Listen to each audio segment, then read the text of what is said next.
बिस्मिल्लाहिर्रहमानिर्रहीम। अस्सलाम वालेकुम। प्रोग्राम न्यूज़ वन स्पेशल में मैं हूं जवाद कमाल। दावों और वादों के साए तले एक और साल रुखसत हो रहा है। हुकूमत की जानिब से मुसलसल ये दावे किए जाते रहे कि पाकिस्तान मुआशी मैदान में तरक्की के झंडे गाड़ रहा है।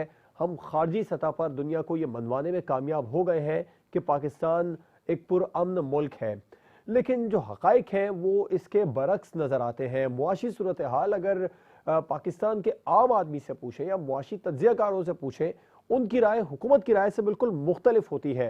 इस साल भी हुकूमत ये दावे करती रही कि पाकिस्तान सबसे सस्ता मुल्क है, और हुकूमत की जानिब से ये भी दावे किए जाते रहे कि अवाम के रिलीफ के लिए जितने इक़दाम इस हुकूमत ने कर दिए हैं अब तक, वो माजी की हुकूमतें नहीं कर पाई। जबकि अब सूरत हाल ये है कि पाकिस्तान के अवाम शायद माजी की हुकूमतों को याद कर रहे हैं, जिनके खिलाफ पाकिस्तान तहरीक इंसाफ इलेक्शन कैंपेन भरपूर तरीके से जिस तरीके से चलाती नजर आई थी, अब वही बातें, वही सब तरीके अपोजिशन मौजूदा हुकूमत के खिलाफ करती नजर आ रही है कि हमने जो इक़दाम किए थे उनमें रिलीफ था, मगर मौजूदा इक़दाम हुकूमत के जो है वो अवाम को रिलीफ पहुंचाने से कासिर है।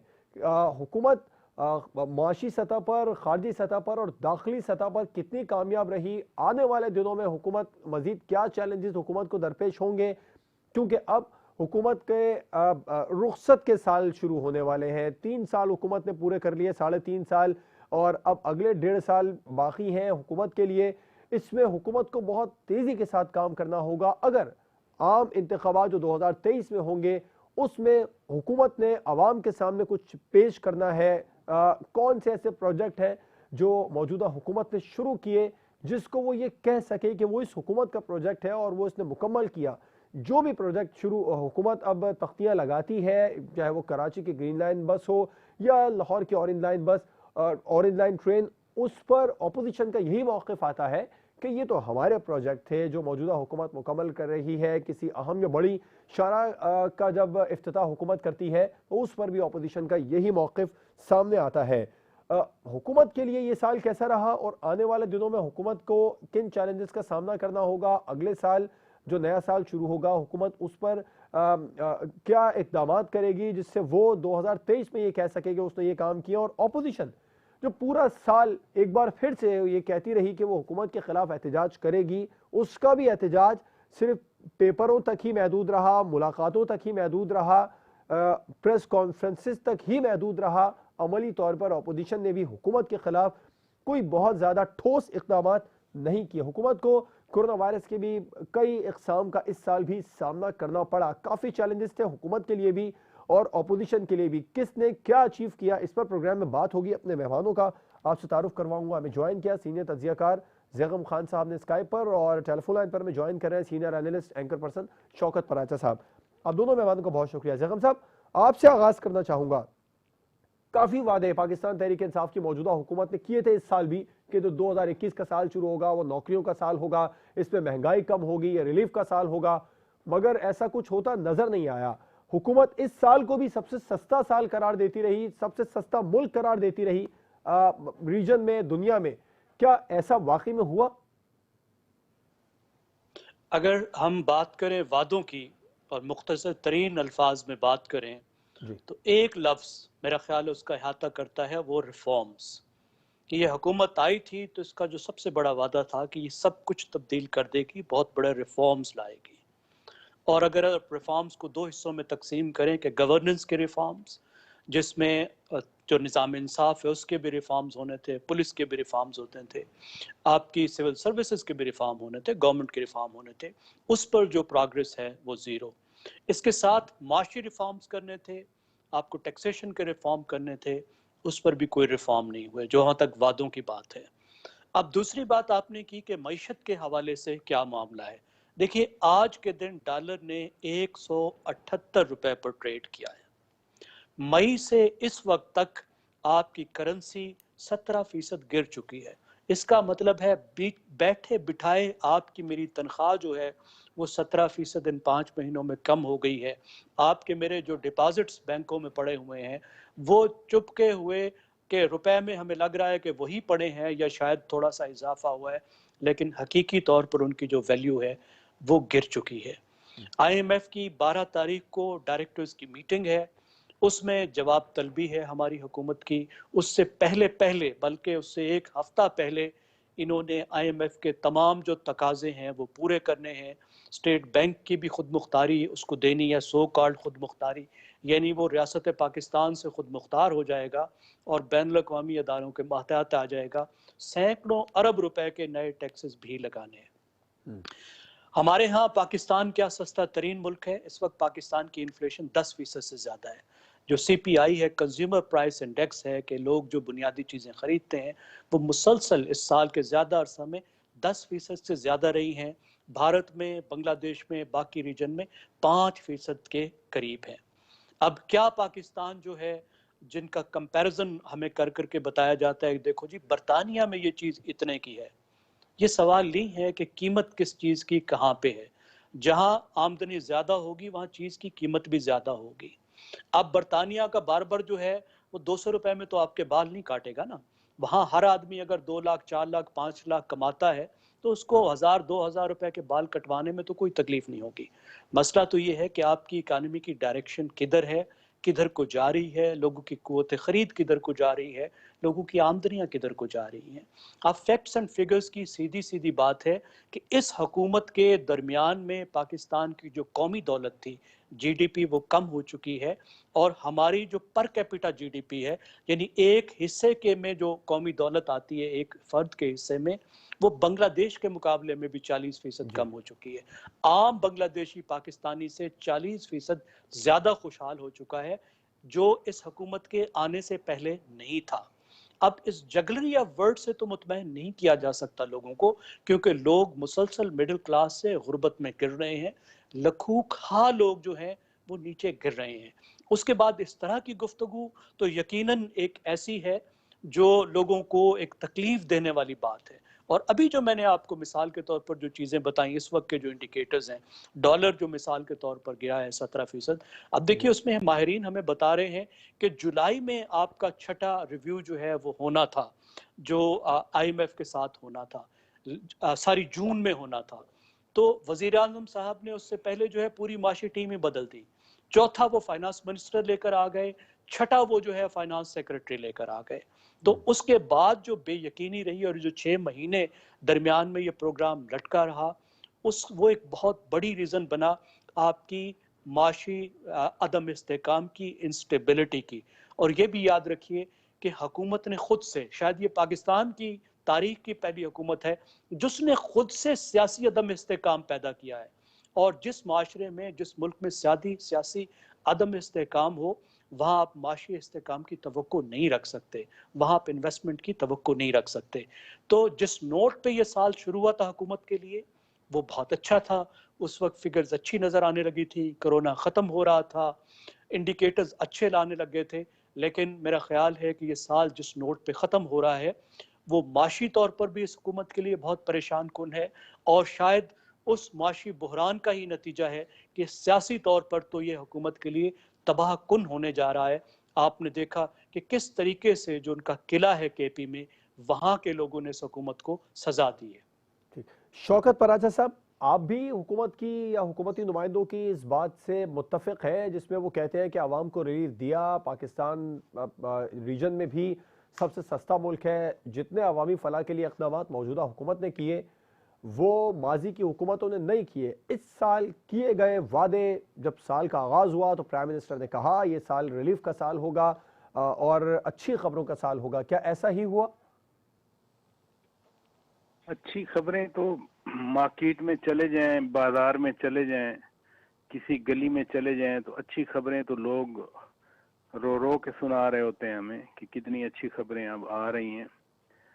लेकिन अब तो बड़े सीरियस सवालात पैदा हो चुके हैं। जो सवालात आपने उठाए या आपके दूसरे मौजूद मेहमान ने बातें की, खारजा पॉलिसी की बात भी आप कर गए, रीजन के साथ भी ताल्लुकात की आप बात कर गए।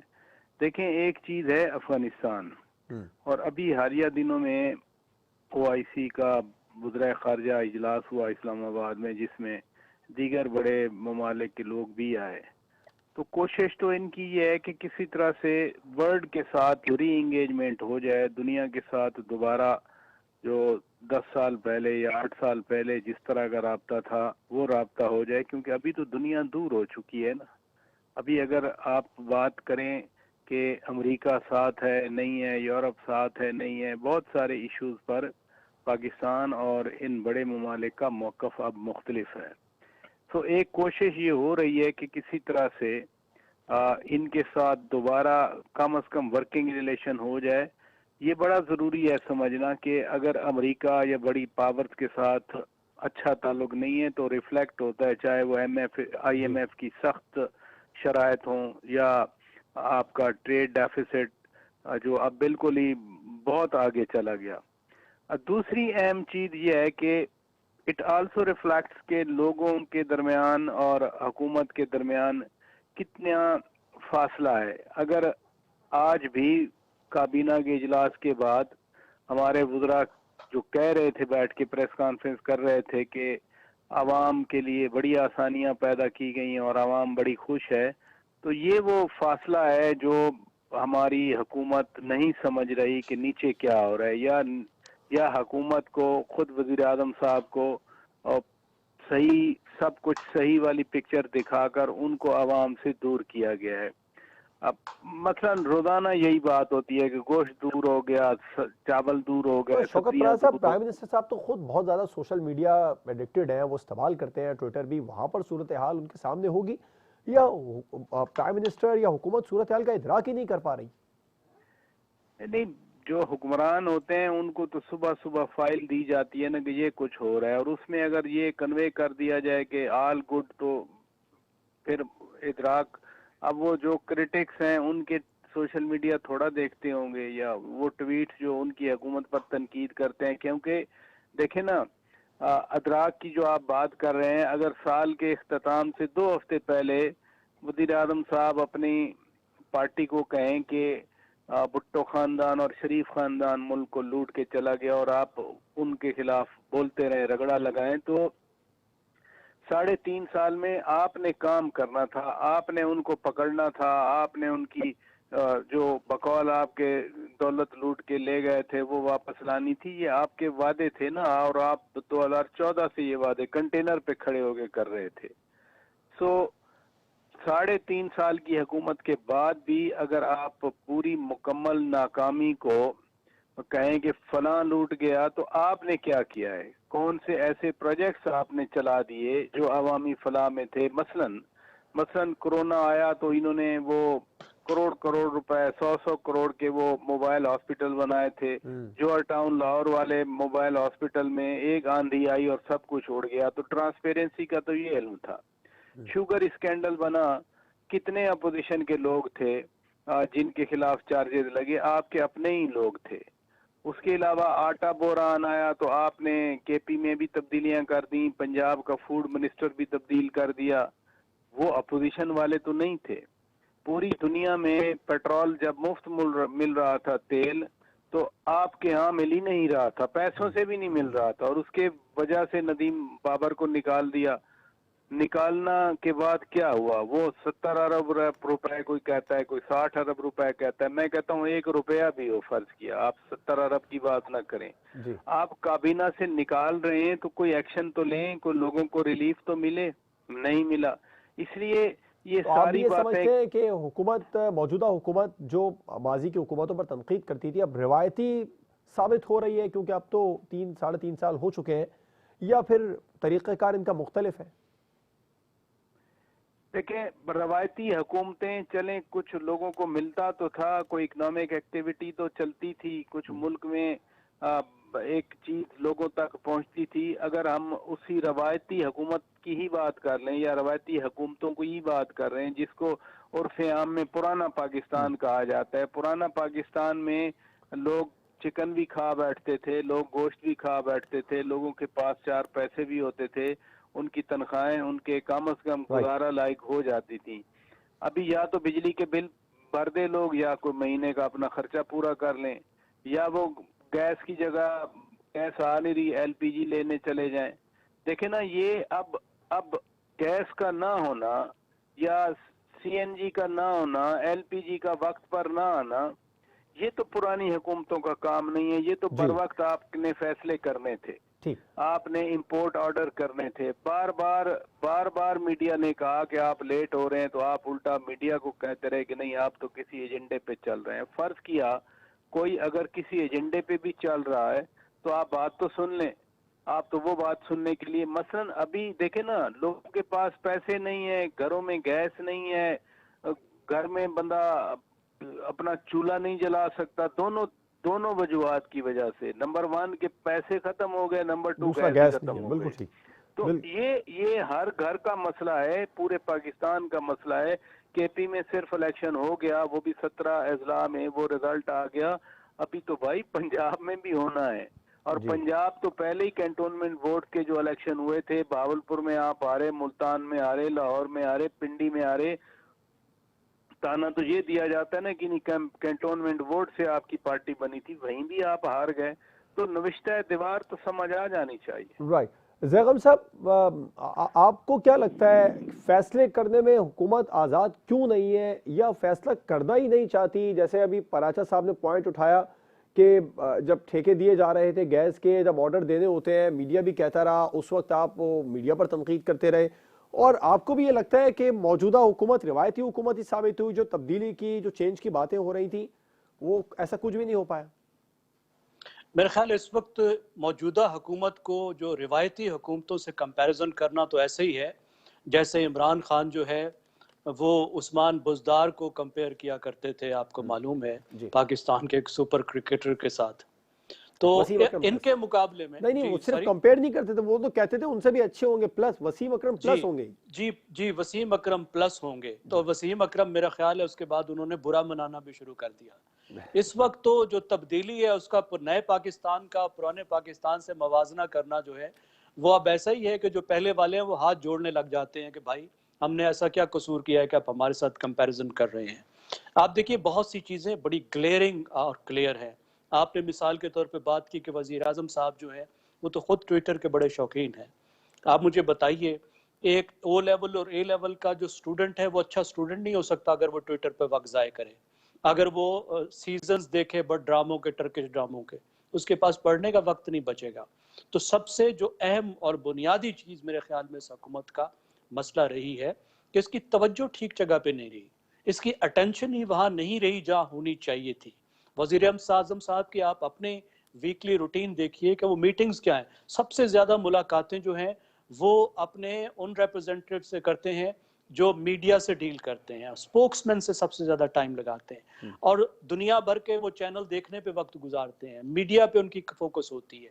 हालांकि उनका जो फोकस है वो अपने काम पे होना चाहिए था, अपोजिशन पे नहीं होना चाहिए। तो इन 3-3.5 साल में उनका नैरेटिव भी वही पुराना रहा कि ये लोग चोर हैं, ये लोग चोर हैं।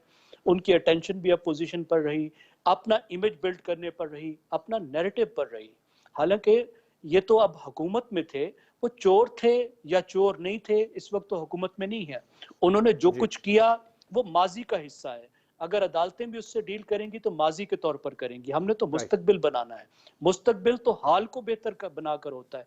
फिर उन्होंने जो टीम्स बनानी थी वो अच्छी तौर पे नहीं बनाई, उन्हें पता ही नहीं लगा कि किसको कहाँ पे रखना है। अभी मैंने मिसाल के तौर पर आपको एग्जाम्पल दी कि इन्होंने फाइनेंस मिनिस्ट्री के साथ क्या किया।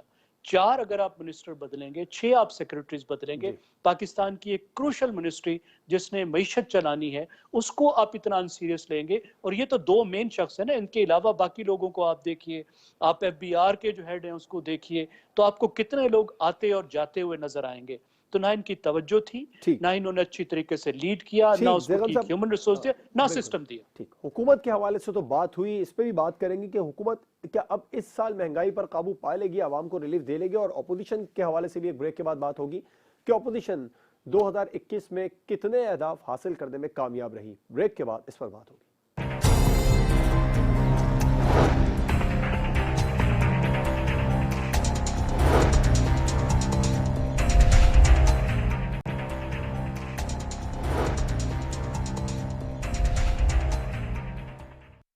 Welcome back. 2021 तो गुजर गया है, 2022 शुरू होने वाला है। 2022 में क्या हुकूमत महंगाई पर काबू पा लेगी? अगर ऐसा ना हो सका तो 2023 के आम इंतखाबात में हुकूमत आवाम के पास क्या कुछ लेकर जाएगी, और दूसरा अपोजिशन अपने कितने अहदाफ इस बरस हासिल करने में कामयाब रही। फराज साहब, आप क्या समझते हैं, अपोजिशन ने कुछ गोल अचीव किए, अपने कुछ टारगेट अचीव किए?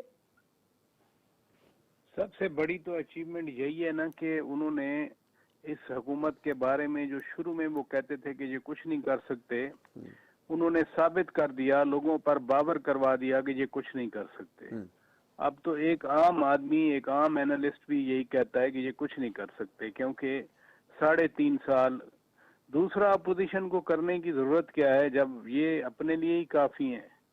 मसलन अगर हर हफ्ते पार्टी तर्जमानों का इजलास हो, हर हफ्ते पार्टी रहनुमाओं का इजलास हो, और उस इजलास में एजेंडा यही हो कि कैसे आपने अपोजिशन को बदनाम करना है, और उधर से आला अदालत ये पूछे कि आपने किसके कहने पे ये रेफरेंस बनाया है अगर आपके पास फाइल ही नहीं है, और अगर आला दूसरी अदालत ये कहे कि जी इसके तो कोई एविडेंस नहीं है, तो आप कैसे इन लोगों को जेल में रख रहे हैं।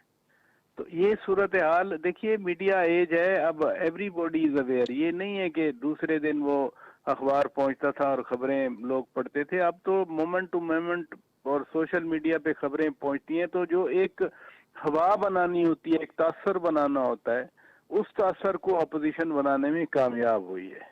नंबर 2, अपोजिशन बाहर तो डिवाइड हो गई, पीडीएम बन गई और पीपल्स पार्टी एएनपी निकल गई, लेकिन जब असेंबली के अंदर प्रेशर डालने का वक्त आता है तो वो इकट्ठे हैं, और अपोजिशन इश्यूज पे हमेशा इकट्ठी रहती है। अभी मिनी बजट की बात हो रही है, महंगाई आप कह रहे हैं कि जी अगले साल महंगाई पर काबू पा सकेगी हुकूमत। भाई 360 अरब रुपए रेज करने इन्होंने, चले नया टैक्स वो कहते हैं हम नहीं लगा रहे, लेकिन रेज तो 360 अरब रुपए करने हैं। 200 अरब रुपए का अगर डेवलपमेंट काम खत्म हो रहा है तो इसका मतलब है कि जो जिंदगी का पहिया चलाने के लिए जो इकोनॉमिक एक्टिविटी, डेवलपमेंट एक्टिविटी जरूरी होती है वो खत्म हो रही है। तो कहाँ से महंगाई खत्म होगी, कहाँ से ये एग्जाम्पशन जो मिलेंगी इनको? जीएसटी 17% अभी हो रहा है, मुझे ये बताएं दुकानदार अपनी जेब से देगा?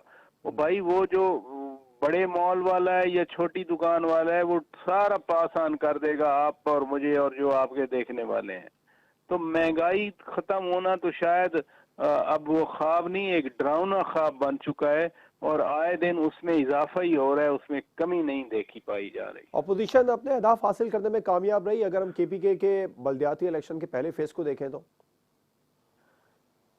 देखिए, मैंने पहले भी गुजारिश की कि अपोजिशन ने साबित कर दिया, बावर करवा दिया लोगों को कि ये कुछ नहीं कर सकते, ये ना महंगाई कंट्रोल कर सकते हैं, ना डेवलपमेंट कर सकते हैं, ना ये मुल्क चला सकते हैं।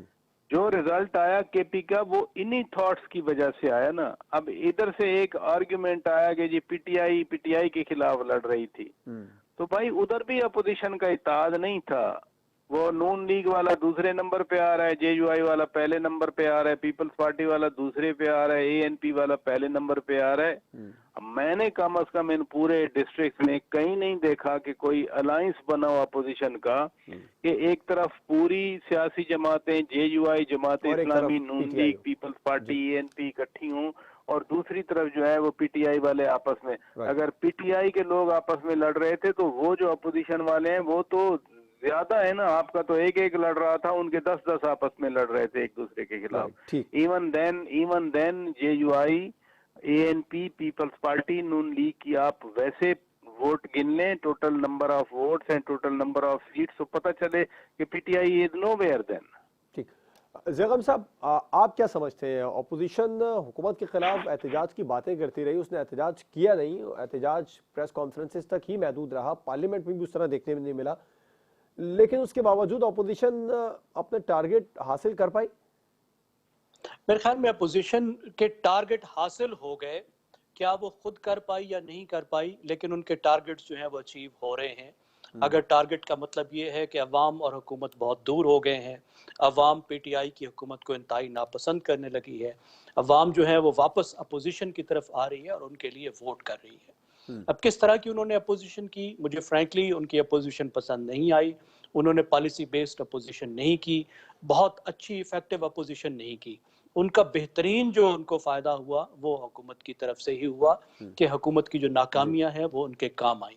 लेकिन फिर यहाँ आपको थोड़ा सा क्रेडिट देना पड़ता है, मिसाल के तौर पे मौलाना को, कि 2019 अक्टूबर 2019 से पहले आप देखें, जो साल डेढ़ एक साल था तकरीबन, उसमें हुकूमत ने बहुत बुरी तरह से अपोजिशन को दबाया हुआ था। इतनी बुरी तरह दबाया हुआ था कि आपके चैनल्स पर कई अपोजिशन लीडर्स की साउंड बाइट्स भी नहीं आ सकती थी। आप मरियम नवाज की जो है वो आवाज भी नहीं चला सकते थे, आप बहुत से लीडर्स को ले भी नहीं सकते थे, हम बहुत सी बातें कर भी नहीं सकते थे। लेकिन जो मौलाना धरना लेकर आए थे, जो पहला धरना था, उसके बाद से सिचुएशन तब्दील होनी शुरू हुई। जितना अरसा पीडीएम यूनाइटेड रही, उसने हुकूमत को काफ़ी नुकसान पहुंचाया। और उसमें ही आपने देखें कि पीडीएम मूवमेंट के दरमियान में ही हुकूमत ने जो है वो बाई इलेक्शंस बहुत सारे हारने शुरू कर दिए। उसके बाद पीडीएम दोबारा से तकसीम हो गई और अपोजिशन दोबारा से एक लिहाज से वीक हो गई, मुतहिदा नहीं रही। लेकिन मेरे ख्याल है डैमेज हैड बीन डन। और फिर जो सेरेमोनियल था, जो एक बाकायदा बिगिनिंग ऑफ द एंड था, वो दोबारा फिर मौलाना ने केपी से कर दिया। अच्छा, अब आप ये समझते हैं अपोजिशन 2021 में जो एहतजाज की कॉल दी गई है 2022 के लिए, मार्च में तो कहा गया एहतजाज करेंगे, अपोजिशन को एहतजाज पर जाना पड़ेगा या हुकूमत मजीद कमजोर होती रहेगी? देखिए, इस वक्त जो अपोजिशन है वो इलेक्शन फेज में जा चुकी है। इस वक्त मेरा नहीं ख्याल कि ये बहुत बड़ी स्ट्रेटजी बनती है कि आप मुजाहिरों के जरिए से हुकूमत को गिराएं। पाकिस्तान में मुजाहिरों के जरिए से हुकूमत गिरा भी नहीं करती। पहले भी जो स्ट्रेटजी थी वो हुकूमत पर दबाव डालने की थी। और इस वक्त जब वो इलेक्शन फेज में जा चुके हैं, तो ये जो सारी मूवमेंट है, इसका मतलब, इसका टारगेट यही होगा कि हुकूमत को मजीद गंदा किया जाए, वोटर्स को अपनी तरफ मुतवज्जे किया जाए, और बात जाके इलेक्शन पर ही रुकेगी। वैसे भी इस वक्त जो आइंदा चंद महीने हैं और एक साल है, ये तो वैसे ही बहुत मुश्किल का साल है। और इसमें अगर उन्होंने अच्छी अपोजिशन की, अच्छे जलसे कर लिए, मीडिया को अच्छा हैंडल कर लिया, तो हुकूमत के लिए वो इस तरीके से ही बहुत ज्यादा मुश्किल डाल सकते हैं। पराचा साहब, आप भी मुत्तफिक हैं अपोजिशन जो मार्च में बड़े मार्च की तैयारी करने जा रही है उसे बड़ी तैयारी नहीं करनी पड़ेगी, सिर्फ एहतजाज ही काफी होगा हुकूमत के खिलाफ? देखिए, पहला तो सवाल ये बनता है ना कि ये कौन सा एहतजाज है और कौन सा प्रेशर डालना है। जो 4 महीने लंबी डेट दी गई कि जी 4 महीने के बाद हम लॉन्ग मार्च लेकर जाएंगे, तो 4 महीने के अंदर ऐसी क्या चीज होनी है कि आपको 4 महीने की जरूरत थी? इलेक्शन आपने केपी का जीत लिया, आप उनको गंदा कर चुके, लोगों की सिंपैथी आपके साथ है, तो फिर आप इतना दूर क्यों जा रहे हैं? कोई अपने ऊपर ब्लेम नहीं लेने चाह रहा। कल फिर ये ना हो कि ये गैर आईनी तौर पर कहा जाए कि आप कैसी जमहूरियत की बात करते हैं कि एक हुकूमत को आपने गैर आईनी तौर पर हटवाया। तो लिहाजा वो मुझे यूं लग रहा है जैसे अपोजिशन यही सोच रही है कि ये हुकूमत पहले ही खत्म हो चुकी है, किसी काम करने की जोगी नहीं रही, तो ये अपने मुंह के बल पर खुद गिर जाए तो बेहतर है। दूसरा, जैसे फर्ज किया, लेट सपोज नवाज शरीफ साहब वापस आते हैं, जैसे बार बार कहा भी जा रहा है, फॉर एनी रीजन, गवर्नमेंट अपनी रीजन दे रही है और अपोजिशन अपनी रीजन दे रही है, फॉर एनी रीजन अगर वो वापस आते हैं तो हुकूमत पर ही दबाव पड़ना है कि वो इधर आके बैठ गए हैं पाकिस्तान में। फिर वो सिंपैथी समझ लें या जो कुछ समझ लें, कोर्ट्स में केसेस हैं, इलेक्शन कमीशन में फॉरेन फंडिंग का केस है, तो पता नहीं मार्च भी आता है या नहीं आता। लेकिन बहरहाल अपोजिशन जो है वो अपने अहदाफ को सामने रखकर डटी हुई है। हुकूमत के पास साल है, अगर 3.5 साल में कुछ नहीं किया तो 1 साल में कैसे कुछ करेंगे, स्पेशली जब इतना इकोनॉमिक स्क्वीज है। वज़ीर आज़म इमरान खान इसलिए बार बार कहते हैं कि पिछलों को गंदा करो, वो लूट के ले गए, लेकिन वो नैरेटिव अब पुराना हो गया है, उसका कोई इम्पैक्ट नहीं पड़ रहा। अगर वो उसका इम्पैक्ट पड़ रहा होता तो फिर केपी जैसे ये रिजल्ट ना आते, क्योंकि आप 10 साल पुरानी बात करें, 50 साल पुरानी बात करें, लेकिन आज जिसने जाकर घी खरीदा है, उसने आटा खरीदा है, उसने चावल खरीदे हैं, उसने सब्जियां खरीदी हैं, तो उसके लिए वो आज का दिन बड़ा अहम है और उसकी यादाश्त में वो आज ज्यादा पेनिट्रेट किए हुए है, ज्यादा उसको एजिटेट किए हुए है, instead of something that happened 50 years back. तो ये असल प्रॉब्लम है, ये इसका सोल्यूशन नहीं मिल रहा इस हुकूमत को। ठीक है, शौकत पराचा साहब, जगम खान साहब प्रोग्राम में हमारे साथ मौजूद थे। आप दोनों मेहमानों का बहुत शुक्रिया। अब ब्रेक पर जाएंगे नाज़रीन, उसके बाद हम बात करेंगे नया साल हुकूमत के लिए कैसा रहा। सितारों की चाल अब क्या बताती है कि कौन से सियासतदान का सितारा 2022 में चमकेगा। ब्रेक के बाद लाहौर स्टूडियो में ज्वाइन करेंगी माहिर इल्म नजूम मलिक रोजीना भट्ट साहिबा। ब्रेक के बाद प्रोग्राम को आगे बढ़ाएंगे।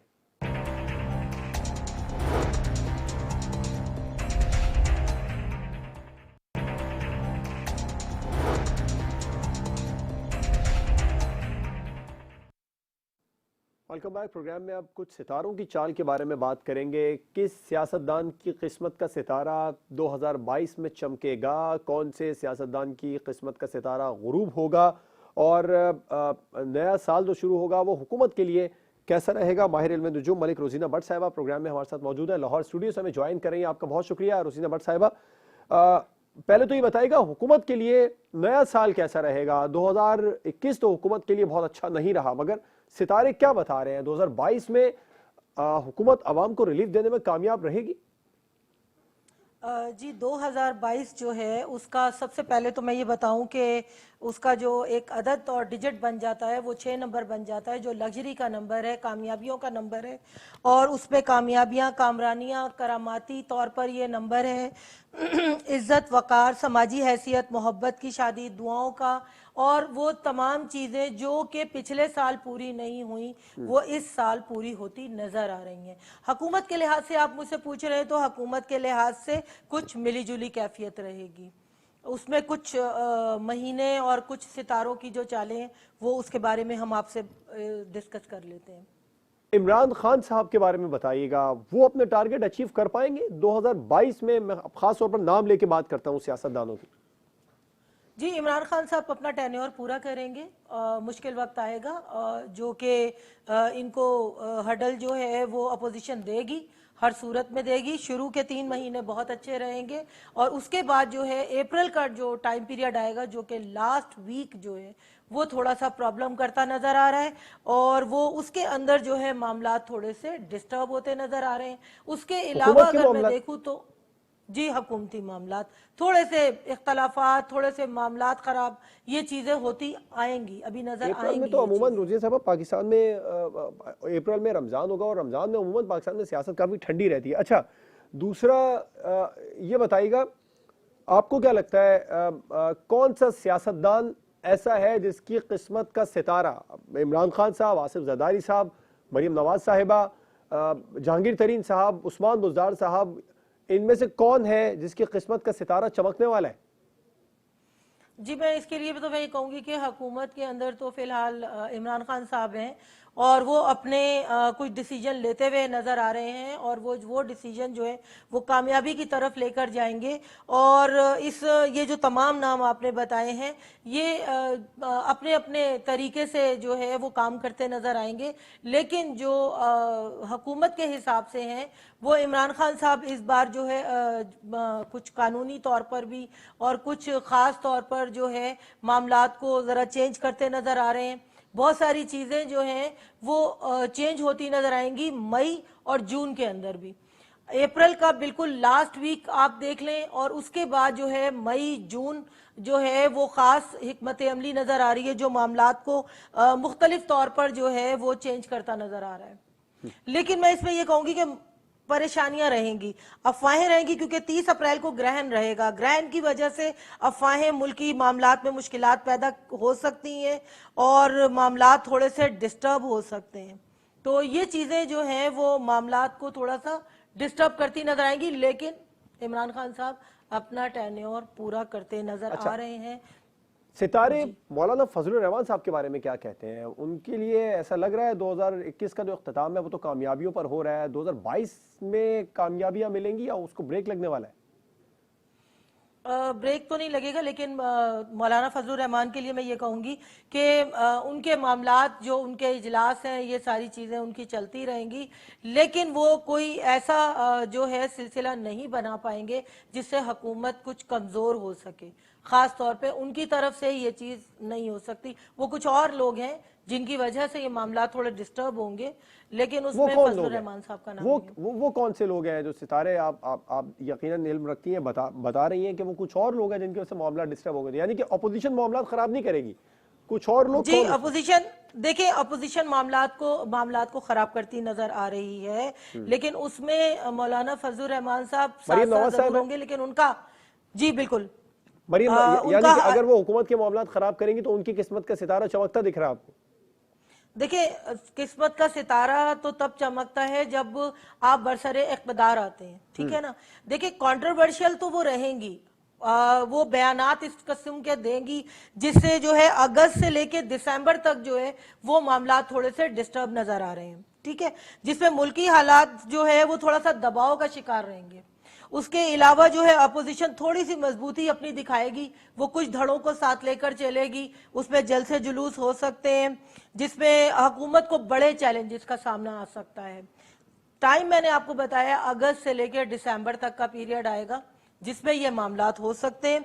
अगस्त से दिसंबर तक में जो है वो न सिर्फ हुकूमत को बल्कि शायद कुछ अफवाज पाकिस्तान को भी जो है वो थोड़े से मामलात, थोड़े से सियासी पार्टियों की तरफ से कुछ इख्तलाफात उनके सामने आ सकते हैं, कुछ उनके बयानात इस किस्म के आ सकते हैं जिसकी वजह से अफवाहों का बाजार जो है वो थोड़ा सा गर्म रह सकता है।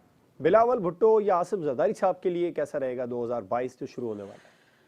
जी बिलावल भुट्टो और जरदारी साहब के लिए बहरहाल बेहतर रहेगा नून लीग के हिसाब से, क्योंकि वो अपना खबरों में रहेंगे और उनके सूबे के अंदर जो है उनका बहरहाल रुझान ज्यादा रहेगा। ठीक, और शहबाज शरीफ साहब की मुश्किलात कम होती देख रही हैं आप 2022 में? जी बिल्कुल, शहबाज शरीफ जो है वो बयानात भी देते हुए नजर आएंगे, कुछ कामों को करते हुए भी नजर आएंगे, लेकिन थोड़ा हिडन रहेंगे, लेकिन वो चीजों को बहरहाल बेहतरी से और चारों तरफ उनकी नजर रहेगी जिसकी वजह से उनको इतना नुकसान नहीं पहुंचेगा। अगले आने वाली सियासत में वो कोई अच्छा नाम बना सकते हैं। मिसाल के तौर पे जैसे कि कोई अच्छी पोजीशन उनको मिल सकती है। वजीर आजम बनने जा रहे हैं? वजीर आजम भी बन सकते हैं, लेकिन अभी फिल वक्त अभी कब्ल वक्त होगा अभी ये बात करना, क्योंकि वो अपनी बहुत सारी चीजों को जो है उनका सितारा बहरहाल काफी हद तक बेहतरी की पोजीशन बना रहे हैं। उनके हक में जाती दिख रही है आपको? जी वहां थोड़ी सी नरमी का मुजाहरा जो है उनके सितारों के हिसाब से जो है वो थोड़ा सा नजर आ रहा है कि थोड़ा सा बेहतरी की पोजीशन रहेगी। अच्छा, अगर इनके बड़े भाई शहबाज शरीफ साहब के बड़े भाई साबिक वजीर आजम या नवाज शरीफ साहब की बात करें, वो आपको लगता है पाकिस्तान वापस आ जाएंगे? कुछ इस तरह का आपको नजर आ रहा हो मुस्तकबिल में कि वो आकर सियासत में अपना कोई किरदार अदा भी करेंगे, या उनके लिए मजीद मुश्किलात बढ़ेंगी 2022 में? जी उनके लिए मुश्किलात बढ़ेंगी और मुझे नहीं लगता कि वो जो है वो पाकिस्तान आ सकेंगे फिल वक्त 2022 में। तो ऐसा कोई चीज सामने से नजर नहीं आ रही है, अफवाहें और बातें होती रहेंगी, लेकिन ऐसा कुछ नजर नहीं आ रहा कि वो आए या सियासत में कहीं अपना कोई रोल अदा करते नजर आए। वो बाहर की सियासत में जरूर अपना रोल अदा करते रहेंगे, वरना वो यहाँ आने का सिलसिला तो उनके सितारों में ऐसा कोई नजर नहीं आ रहा। बल्कि जून जुलाई, मई जून जुलाई 3 महीने ऐसे आ रहे हैं जिसमें वो किसी न किसी तरह कानूनी शिकंजों में जकड़े जा सकते हैं। अच्छा, हुकूमत के लिए आपने बताया कि कुछ महीने हैं, जैसे ग्रहण लगेगा अप्रैल में, या इसके अलावा आखिरी के 3 महीने जो है वो भारी, सितंबर अक्टूबर नवंबर आपने बताया यकीनी तौर पर हुकूमत के लिए भारी हो सकते हैं। इसके अलावा जो महीने हैं उसमें हुकूमत के लिए अच्छा सब कुछ साबित होगा, वो आवाम को रिलीफ देती है, या फिर सारे फैसले उसके हक में जाते देख रही हैं? देखिए इस वक्त मैं ये कहूंगी कि इनके लिए जो मामलात इस किस्म के बन रहे हैं ना, वो कुछ इस तरह के बन रहे हैं कि मरीख का शर्फ जो है वो मार्च के अंदर आ रहा है, जिसमें स्टॉक मार्केट का रिकॉर्ड तोड़ इजाफा देखने में नजर आ रहा है। इंटरटेनमेंट के शोबे हो गए, सियासी तौर पर मंजरनामे हो गए, या फिर यूं समझ लें कि कुछ ऐसी चीजें जो है वो होंगी जो जिसमें चेहरे थोड़े से चेंज हो जाएंगे, जैसे उनके डेजिग्नेशन थोड़े से लोगों के चेंज हो जाएंगे, या यूं समझ ले कि कुछ को, जैसे कि फवाद चौधरी साहब को कुछ का कुछ बना दिया गया था, चेहरे थोड़े से चेंज होंगे, उनके थोड़ी सी चीजें चेंज होती नजर आ रही हैं, कुछ चेहरों का चेंज भी नजर आ रहा है। अच्छा, इमरान खान साहब के बारे में एक बार फिर से बात करना चाहूंगा। बड़ा आसान सा सवाल है, वो अगर देखा जाए तो जिंदगी भर उनके सितारा उरूज पर ही रहा, तो क्या अब जब वो अपने सारे टारगेट अचीव कर चुके हैं, तो क्या आपको लगता है कि अब उनकी किस्मत का सितारा गुरूब होने वाला है या मजीद चमकेगा? नहीं, अब वो ऐसे डिसीजन लेंगे, कुछ मामलात में कुछ ऐसे डिसीजन लेंगे जिसके ऊपर कामयाबी से अमल पैरा भी होंगे। अच्छा। और उस पर कानून साजी भी होगी, और वो करते हुए अगले साल जो 2022 है उसमें हमें नजर आएंगे। वो नजर तो अब भी आते हैं, लेकिन अवाम उनको फिर अब अच्छी नजर से देखेगी, आप ये कहना चाह रही हैं यकीनी तौर पर? जी बिल्कुल, क्योंकि वो सारी चीजें जो कि 2021 में की गई और वो नजर ना आई, उसका जो समर है वो 2022 में हमें नजर आएगा। तो अगर आपकी बातों को सामने रखें तो ऐसा लग रहा है कि 2023 में पीटीआई के पास या इमरान खान साहब के पास अवाम में जाने के लिए कुछ ना कुछ होगा।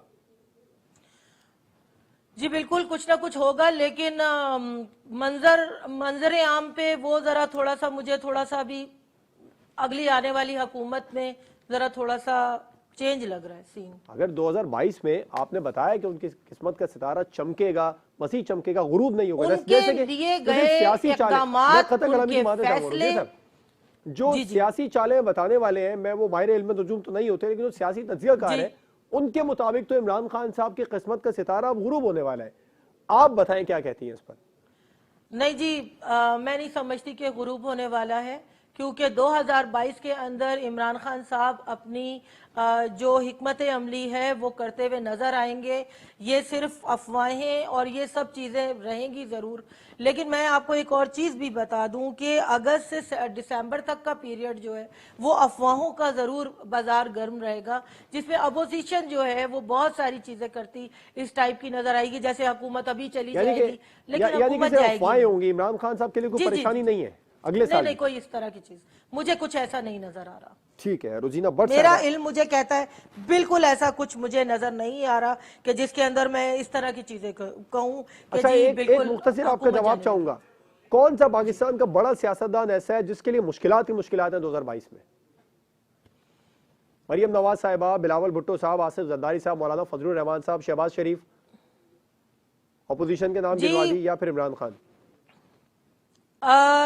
इमरान खान साहब के लिए जो है वो थोड़ा सा मसले जरूर आएंगे, जिसमें परेशानी का एक सिलसिला आएगा। जब ग्रहण आएंगे तो कहीं ना कहीं मुल्की सिलसिले में जो है, एक तो थोड़ा सा सेहत के मसले आएंगे आवाम के, वो थोड़ा सा जो वबा जो है वो उसमें ज़रा थोड़े से लोगों को मसले आएंगे, उसमें थोड़ा सा मसला आ सकता है। उसके अलावा जो है जो हिकमत अमली वो अपनी बनाएंगे तो वो अफवाज पाकिस्तान के साथ मिलके बनाएंगे और उसके ऊपर सख्ती से अमल दरामद भी होगा।